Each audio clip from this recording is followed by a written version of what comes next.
The wealth of the United Arab Emirates is a direct result of its immense oil reserves, the seventh largest in the world today. Abu Dhabi, one of the 7 emirates that constitutes the country, contains 95% of the UAE's oil. In 2009, fossil fuels generated 70% of Abu Dhabi's GDP. However, such a heavy reliance on one sector made the economy prone to sizable fluctuations. In 2006, GDP grew by 10%. But in 2009, 3 years later, GDP was shrinking by 5%. And so, in 2009, the United Arab Emirates announced its intent to receive 7% of its primary energy production from renewable sources by 2020. This shift is driven by more than a desire for diversification. Realistic projections indicate that the UAE's oil reserves will last for approximately 70 more years at its current pace of extraction.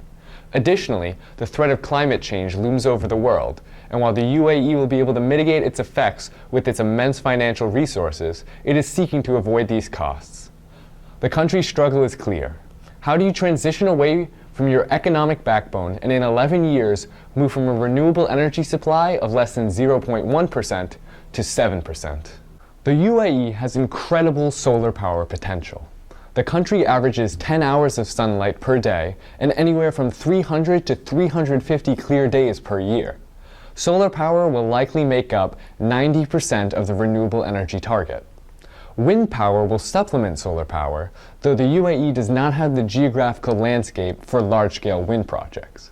However, solar power in the country does face challenges. The efficiency of solar panels decreases as the temperature increases, a problem for a country that can exceed 120 degrees Fahrenheit. Additionally, there will be a significant amount of dust accumulation on the panels, practically all of which will be placed in the desert. Water will then be needed to clean the panels, a less than ideal situation for a desert country that must desalinate the vast majority of its fresh water. The main question behind the shift towards renewable energy is whether or not it is cost-effective. 2 issues take precedence.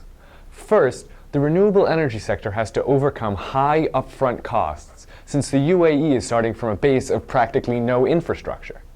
Second, the UAE subsidizes the cost of natural gas and oil for its citizens, providing them with artificially low prices that do not represent its true economic value or cost. This makes renewable energy less attractive than it economically should be. As a result, the UAE has become incredibly wasteful. It has the 3rd largest per capita CO2 emissions at 28.3 tons per year, surpassed only by Kuwait and Qatar. The government has a major incentive to support renewable energy. In the UAE, the oil is owned by the individual emirate. Abu Dhabi makes much less when selling oil domestically instead of internationally because of the artificially low price. If more energy were to come from renewables, it would free up more oil to be sold abroad, and the government could increase its revenue stream. Which is why the government initiated the Masdar project. Masdar is a multi-billion-dollar comprehensive economic development plan designed to leverage Abu Dhabi's considerable financial resources and energy expertise into innovative solutions for cleaner, more sustainable energy production and resource conservation. Though it is a public company, it has one stakeholder, the government of the UAE. The project has multiple initiatives. Its largest is the construction of Masdar City, which aims to be the largest carbon-neutral, waste-free city in the world. It will be home to the Masdar Institute, a university dedicated to alternative energy and sustainability research. MIT is helping to support the institute as it takes its first steps. Additionally, Masdar has a $250 million venture capital fund with stakes in renewable energy companies worldwide and a carbon management unit that focuses on carbon reduction in the atmosphere. Much of Masdar is based in publicity. It is uncertain if the city can attract the 1,500 companies and 40,000 residents it claims it will.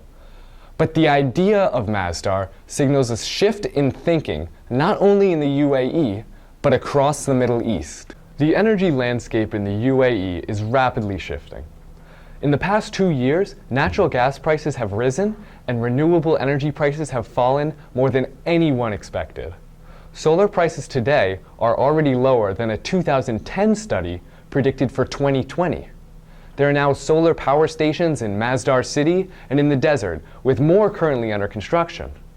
The UAE will likely achieve its 7% target in 2020, and by 2030 could potentially draw up to 15% of its primary energy production from renewables. Investment now will lead to massive payoffs down the road that could generate annual savings of $1.9 billion, and that's before considering health and environmental benefits or freed oil exports. To expedite this process, Abu Dhabi and the UAE should gradually remove the current fossil fuel subsidies and direct them towards renewable energy. This will raise the public and economic perception of the feasibility of renewable energy in the country. The development of renewable energy infrastructure, while expensive, is critical to success and should be prioritized. Most importantly, the UAE must ensure that its policies remain steady so that investor confidence remains high. If all goes well, the United Arab Emirates of 2050 may look drastically different than it does today.